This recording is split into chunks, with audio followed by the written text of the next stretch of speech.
What we do at Ugly Mugs is a safety scheme, like a network between sex workers. We don't have support to offer sex workers on the ground all over the country. That's not what it is at all. Through the network, a lot of sex workers support each other, but I'm talking about there being actual, real support services. Some of you may be thinking there are organisations that provide support for sex workers in Ireland. I'm afraid there are not, in short. The organisations you're thinking of, organisations like Rahama, are anti-sex work campaigning organisations.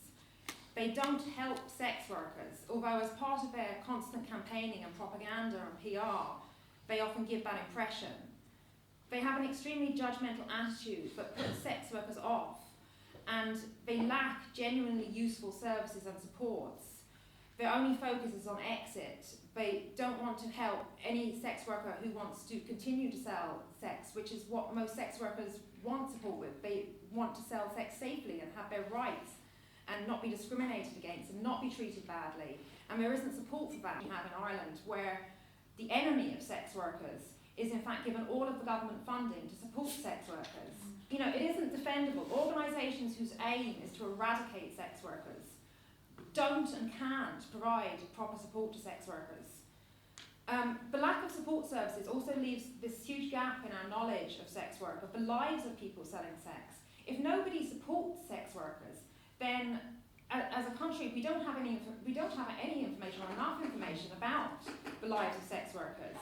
It's a real deficit of knowledge as a result of not having support services. I work with sex workers every day, and there are sex workers who very bravely speak out, like here, but it's incredibly difficult for sex workers to speak out. And we really need more support, and most importantly, we need research. We need proper research into sex work. The only research we have so far is research which has been literally paid for by the Magdalene orders, and it's not acceptable. That isn't acceptable. We need independent academic research. Everybody's heard of Turn Off Red Light, I'm sure. Some of your supporters of Turn Off Red Light, perhaps. It is a hugely successful campaign. It's a campaign of propaganda to bring in further criminalisation and generate more funding for anti-sex work organisations. It's dressed up as being in the best interests of people selling sex, but I do not believe that is true. Further criminalisation and stigmatisation is not what anyone selling sex wants. Turn Off Red Light tell you that there's massive abuse in sex work. There are children being exploited in prostitution. There are huge criminal networks of pimps and traffickers forcing women to sell sex. This is not true. It's a wild distortion of reality. The statistics they come up with, average age of entry 14, this is a bad statistic which has been debunked, but they still use it. I'm not saying there is no abuse in sex work. I'm not saying that at all. I'm an expert at the abuse that does exist in sex work. But what you're being told by Turn Off Red Light is lies. Lies are an insult to genuine victims of abuse. I attended an academic conference recently, the second time in my life I've ever attended an academic conference. And yesterday there was a press release from Turn Off Red Light in advance of my coming here, talking about a network of pimps, thugs and traffickers going from academic conference to academic conference, university to university. This is how things get exaggerated, and underneath that they talked about how they have supported 50 trafficked women sold into slavery as children. You know, I don't believe that for 1 second. They are just making things up. Just like my attending an academic conference becomes a massive network of pimps in academia. You know, one genuine story gets massively exaggerated. If they ever had any honesty, it went a long time ago. I know many of the women who have been used by them. I know many of the stories that they're telling are lies. I'm keen to recognise that there are good experiences and bad experiences in sex work. There's a wide range of experience, from those who feel it is the ideal job for them and they're very happy choosing it, to those who are desperately unhappy in sex work, those who may only be doing it to survive as they literally cannot find any other way to support themselves.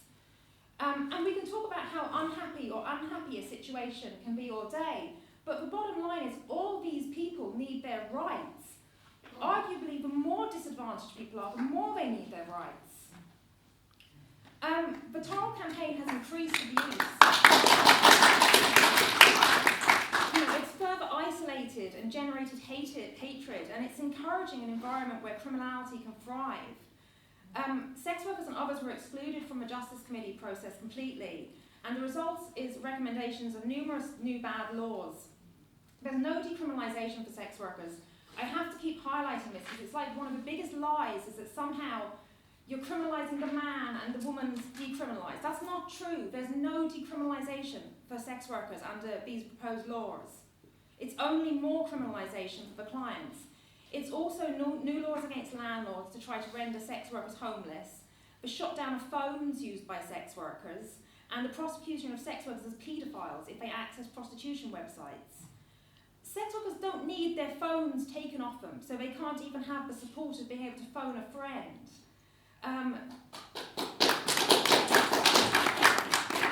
Speaking on homelessness, I've seen Turn Off Red Light argue, well, it's better if sex workers are homeless because that will force them to get help.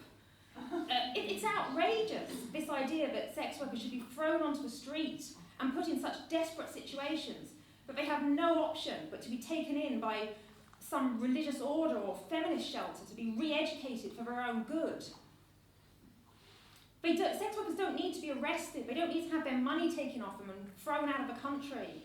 I was reading this in the paper yesterday, a story of four poor women who'd made a decision to sell sex to support themselves, to support their mothers, it was highlighted, but they had children back home they were trying to support.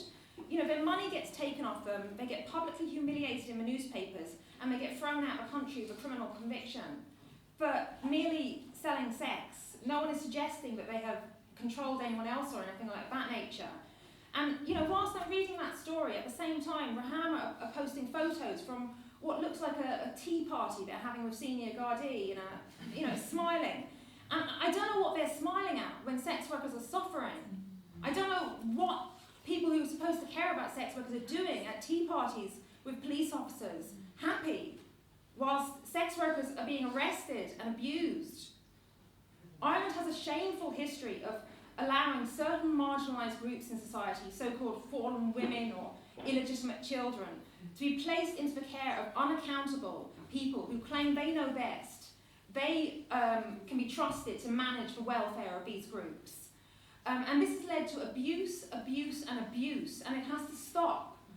I appeal to you to help us stop it. We can't allow this to continue. I appeal to you to help us stand up against this Turn Off Red Light campaign. It is not easy currently. If you do stand up, you are attacked. You're told you're a pimp, you're a sex buyer. Depending on your personal circumstances, the attack will be different. But you will be attacked. But we need people brave enough to say, no, I'm not going to stand back and allow another group in society to be abused. I'm not going to have what's been happening in Ireland for so long continue on, which is that people haven't stood up to a socially elite, really. I mean, we talk about the church a lot in terms of the previous the Magdalene laundries and all of this, and obviously that's all very relevant. I mean, it is very religious. Turn Off Red Light is obviously, I would say, it's mainly led by religious organisations. There's also a lot of radical feminists and other influences in that. But it doesn't really matter who it is. What it is, it's a socially elite club of people, on nice NGO salaries, who are friends with politicians, friends with the media, and they click their fingers. Sure enough, the press release about yesterday was front page, I believe, down here in Cork, And it's that socially elite group of people trampling all over the rights of sex workers. We need people to swallow their pride, because a lot of people have believed the Turn Off Red Light lies. They've seen it and they thought, oh yeah, okay, that sounds great, and they've signed up and they've supported it. And now they know they're wrong, but they don't want to admit they're wrong.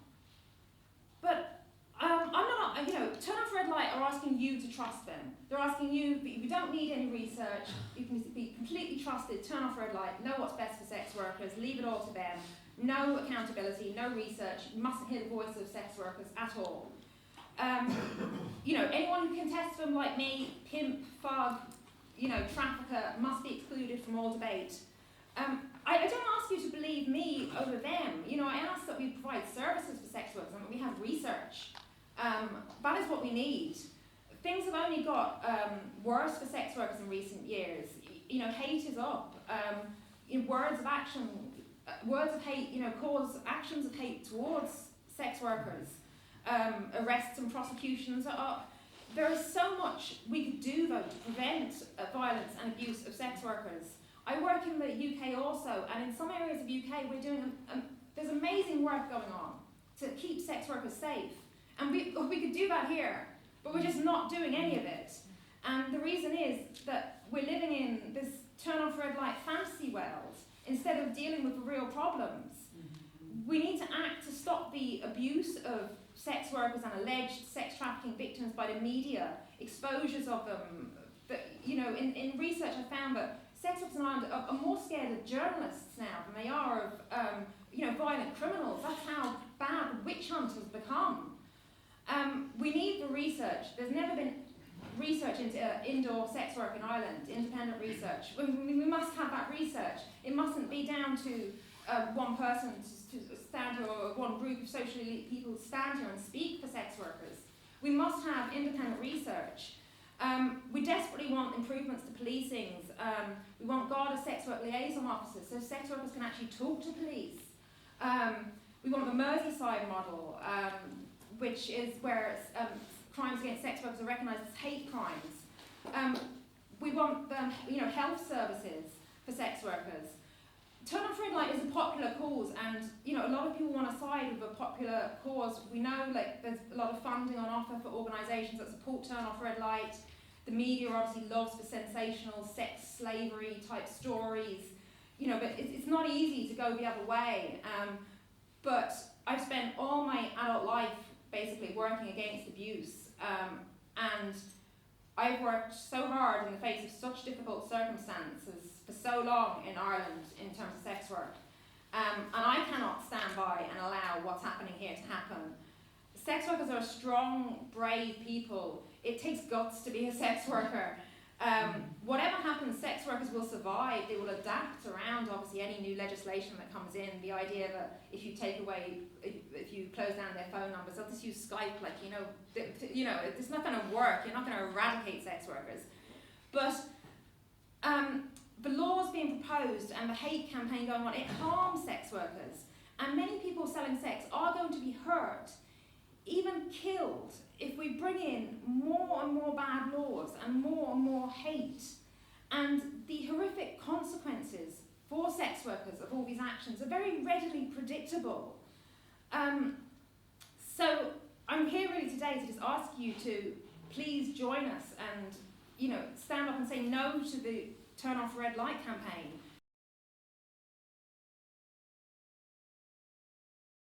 I'm going to tell you what Germany's like, and I'm going to make firstly very clear, it's not what sex workers want. The legalization model in Germany is not ideal. It doesn't really, it somehow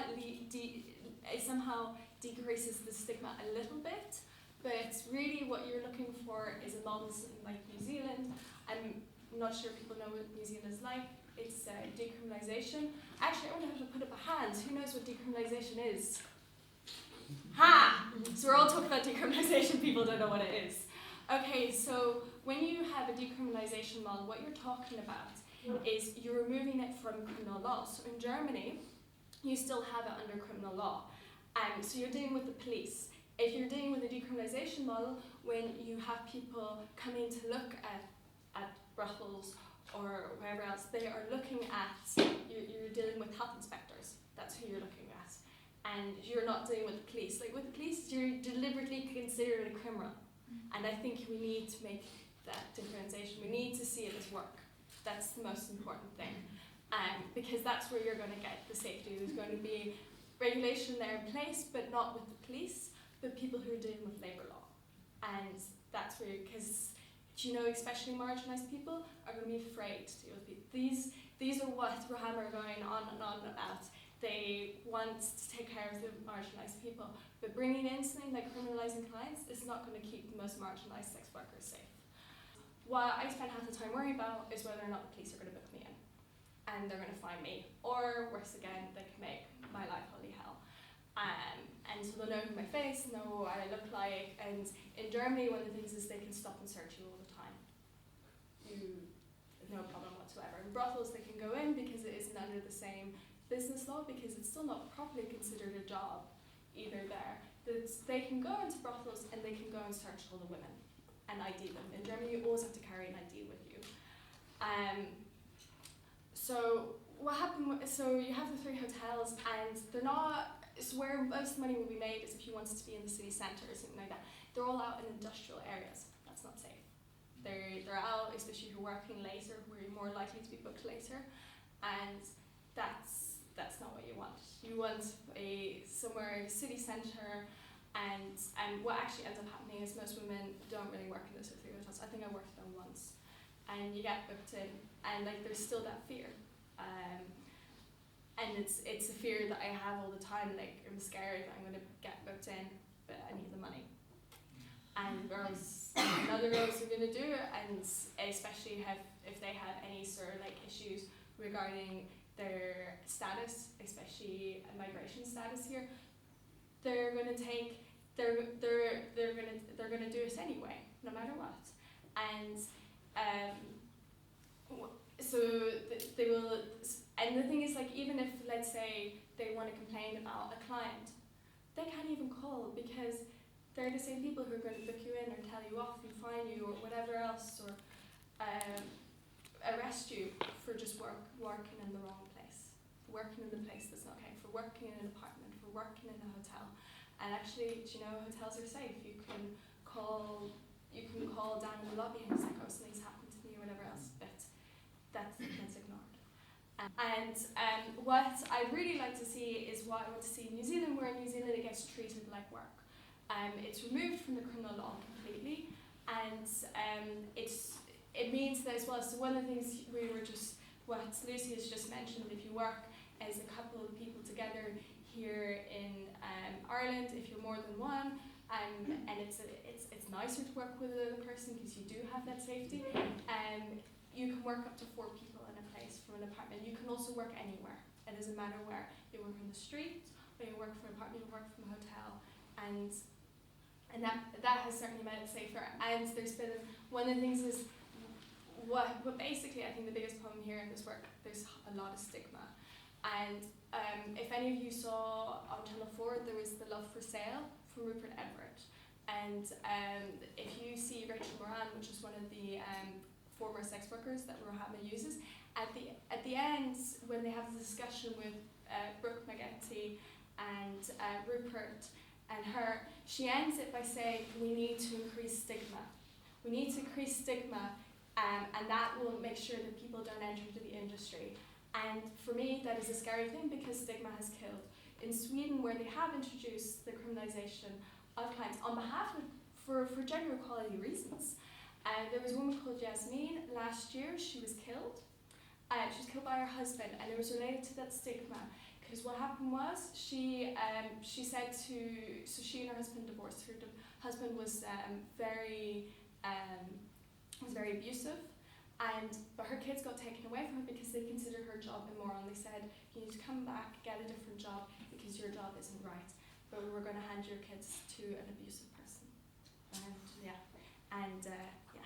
So that's the way it's gone. And this is the stigma that causes that, because stigma is massively increased. I know Swedish sex workers, they work there, and you can't even talk about it. It's so much.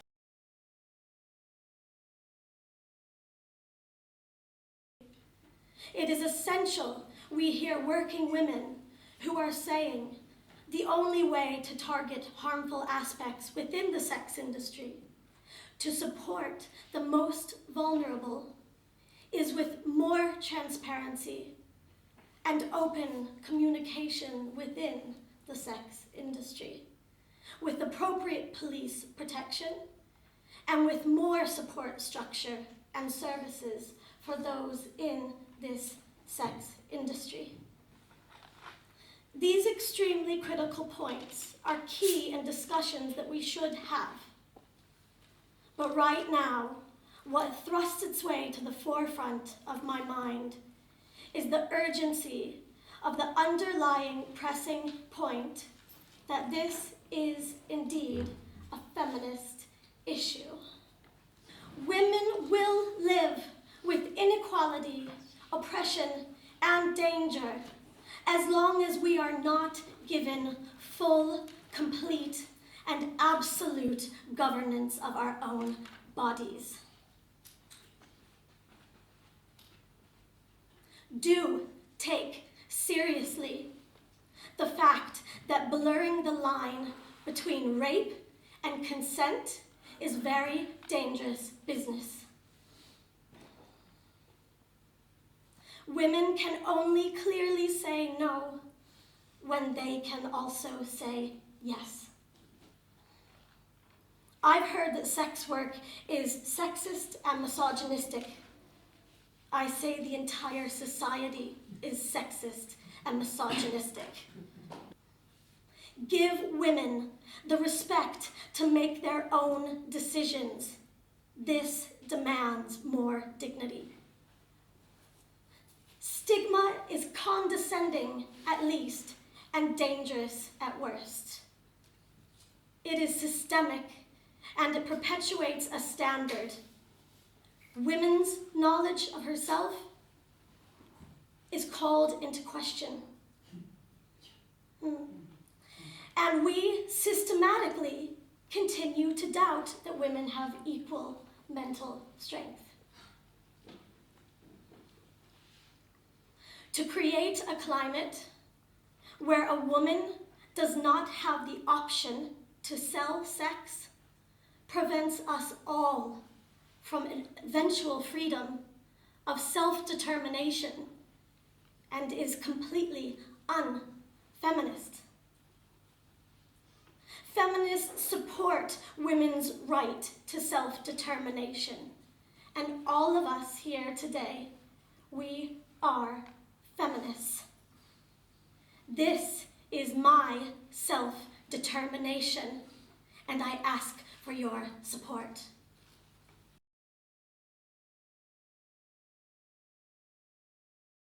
The only opinions I've actually heard in favour of the Swedish model from sex workers is some sex workers think that it might force prices up maybe, because when activities go more underground, prices rise.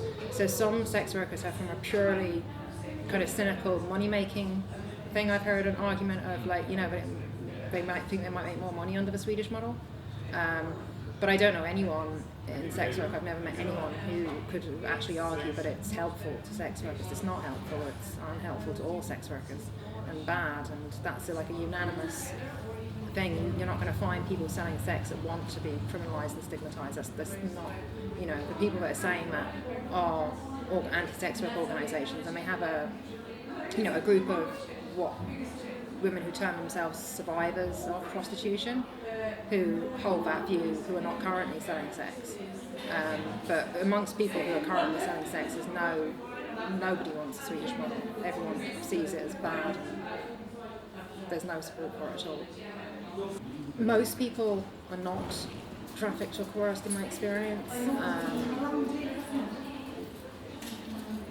I think, you know, when you push something underground and further criminalise it, you encourage abuse. And I think we already have more abuse than we had, you know, a few years ago because of the Turn Off Red Light campaign. And, you know, if more laws come in, we will get more abuse of people, yeah. I mean, I think the stories of sort of people being kidnapped and brought over to, you know, work in, thinking they're coming to work as nannies, the classic sex trafficking story, that's not very true at all. People choose to come to Ireland to sell sex. What happens is that they don't always realise what they're getting into, because if you look at the way it's promoted to in other countries, if you look at the way people are recruited, I don't actually believe that there is very much deceptive recruitment in terms of pretending to people to be nannies or whatever. I don't think that happens I mean, every sort of crime happens sometimes, but But I don't think that happens a lot. I've looked a lot in different countries where sex work is coming from, at the advertisements from companies offering apartments in Dublin and so forth. And they are very straight about the fact that it is escort work. But obviously they tell people that you make a lot of money. They don't mention that, I've never seen an ad mention that you might get arrested, criminal record, and all your money taken off you, So I don't even like the word trafficking. It's a wrong description of what's going on.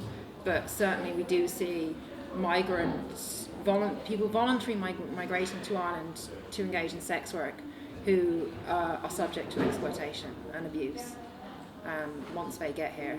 And they might not have expected that because they might have had a very rosy picture of what it was going to be, because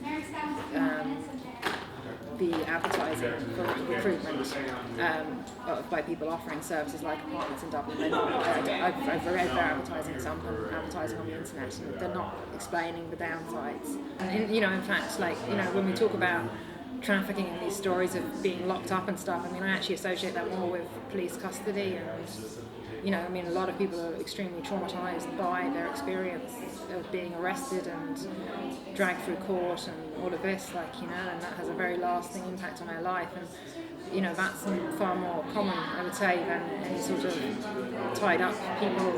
But the stories of these kind of young women thinking they're coming to be nannies and getting tricked by an evil monster, it's just PR. I'm not saying it never ever happens. Every type of crime does happen to some extent, but it's not any semblance of the reality I know. And I know plenty about abuse, but it's just not the abuse. The abuse isn't what is being pictured. It's a different system to what is being shown. What is being shown is a PR picture created by people who don't even actually know what's going on, because they don't actually have any engagement with sex workers, because the only engagement they have with sex workers is perhaps occasionally the Gardaí will maybe give outdoor sex workers a choice to go to Rahama instead of get arrested, so they're coercively forced into engaging with Rahama, or so I'm saying they literally, organisations, they literally don't even know what's going on because people won't talk to them. When I did my own research into why sex workers won't go to the police, one of the things that I found out is because I knew all the reasons they wouldn't go to the police. I knew the many reasons. I'd had them on many times, so I thought I was sort of doing this research, but I already knew the answer. But what hit me was what came up top above everything in terms of all the reasons I knew, because of fear of criminalisation, because they didn't maybe have the right, they were on a student visa or something, What came up is this, top was they wouldn't go to the police because the stigma, they wouldn't be believed, or, they're just ashamed to interact with police and be judged. And sex workers will never go to anti-sex work organisations because the horrible judgment that they bring on them, that even when you're at the lowest point in life, it's just like being kicked further to be told you don't even have the right to have your own opinion on your own life, and your own judgment, and to if you think you ever chose to sell sex when you were deluded, you were suffering from false consciousness, and to just people just want to use you for PR, if it's possible at all to get anything out of you for the next press release, So sex workers will never engage with these organisations that hate them, and thus these organisations that hate them don't know anything about sex work because they just don't have the engagement with sex workers. You're not going to know about sex work unless you actually talk to sex workers all the time, regularly, They, as far as I know, the trade unions all listen to the turn off red light side of the story only, and listened, absolutely not listen to the other side of the story at all.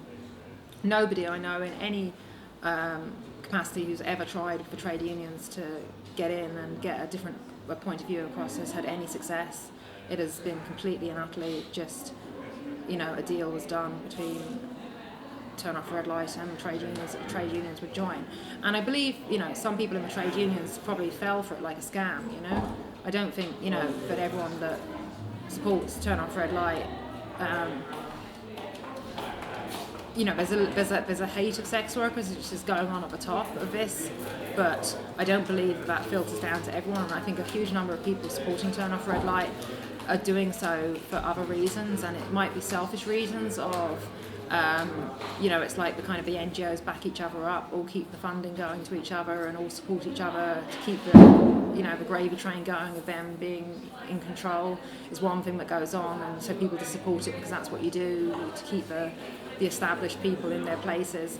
But like with the trade unions, I mean, I think probably like a lot of them were fooled, and you know, they saw this presentation and, you know, they were sort of, you know, tricked by a flashy presentation which seemed so simple and seemed so right, and they didn't realise there was any other way. And now they're stubborn and they won't admit it, they won't back down. You know, they don't want to admit they're fools, even if they know it, they don't want to admit it now. And so look, we've done it now, and so they're not prepared to lose face by saying, and mainly they just, you know, these people are in a position of power where they don't have to answer to anyone. You know, I mean, I've contacted all the trade unions, none of them have ever spoken to me. They don't have to answer, you know, and this is a problem of Irish society. You know, the media, it's a huge problem because, you know, the media decides that it's not going to be a story that turn off red light trampling all over people. It's just going to be turn off red light PR, that's all that's going to be published. And that's the media that decides that, you know. But it's not acceptable because you can't, you know, it's a completely unacceptable position. If there was any debate about this couldn't continue, like, it's not right. There's no debate because you can't have a debate, because if you had a debate, it would be obvious that what's going on here is wrong. And it's utterly selfish of these people and unacceptable for them to just send out turn off the red light press releases written for them by, you know, Sister Stan and the Magdalene sisters, just printed out and sent out by these unions, just using their power of representing 1.5 million people over, you know, the different numbers they come up with. You know, if you look at all their submissions to the committees, they never even write anything themselves. It's always every time there's a committee submission, turn off red light, send around a template, and all of the unions always just use the template, like, you know, because they couldn't even be bothered to write like a page, a text, like, you know. But it's the way society is that, you know, I've spent 10 years working so hard for sex workers, and, you know, whatever people say about me, and I know people say a lot of horrible things about me, but you can't take that away from me. That's the truth, and people know it's the truth. A lot of people know it's the truth as well, but I'm nobody. I don't get a voice. But yet these people from trade unions who've just sort of got themselves into positions of power just sweep in and, you know, read off statements that have been given to them by someone else. You know, I don't think that the trade union movement started this. I don't, you know, I think it started with the Magdalene orders. It didn't start in the trade union movement, but it's not acceptable what the trade union movement are doing. Like, you don't, you know, it'd be like, you know, I don't join a campaign to deny rights to a group of workers which I know nothing about. Like, you know, you don't do that. Like, you know, you have to be responsible for your own actions, and if you don't know anything about sex work, you know, you certainly shouldn't be out there using your clout to trample all over sex workers when you don't know anything about it. You know, if you're going to do that, you have an obligation to learn about it. You have you know, sex workers deserve to be consulted. There should be research. It's not acceptable at all to just say, well, you know, Rahama have given us this, and, you know, they say that, like, you know, and accept that face value. That's a completely unacceptable position for unions to take. The Turn Off Red Light research, the report was paid for by the Religious Sisters of Charity, as is the Immigrant Council's work with trafficking victims. I mean, you're talking about a report which apparently spoke to 11 sex workers, funded by the Magdalene Sisters. This is not independent research, but yet this is being called independent research. We need actual independent research. You shouldn't legislate without research. You shouldn't, you know, and there hasn't been any literally ever really, basically, because there's been some research into outdoor sex work, but there's been no research into indoor sex work, which is what most sex work is now. So you're talking about, basically, there's never been any independent research into sex work in Ireland, the indoor type we're dealing with right now. And we need that, because that would bring a proper assessment of what's actually needed in full, you know. I mean, I'm very aware of what sex workers need in terms of crime committed against sex workers, because that's what I do. But I'm one person. I would love there to be a team of independent academics to actually assess exactly what sex workers need on all levels in terms of health, representation, and all the things which I don't maybe think about so much, because I'm focused on the crime against sex workers mainly in my individual position. So I'd like to see academic research. That's what I'd really, really want to see as a first step. And the only good news is that apparently we're getting that in Northern Ireland, which is fantastic for Northern Ireland, that there will be some independent research. But it's just a shame that there isn't any in Ireland and that no one sees a problem with that. Well, the biggest problem facing sex workers is the brothel laws which criminalise them. So that's going to be the main thing. If you talk to sex workers, they don't want to be forced to work alone or be criminalised for working with with a friend. So that's the biggest. There's a lot of bad laws, but I think that's the one which has the biggest impact.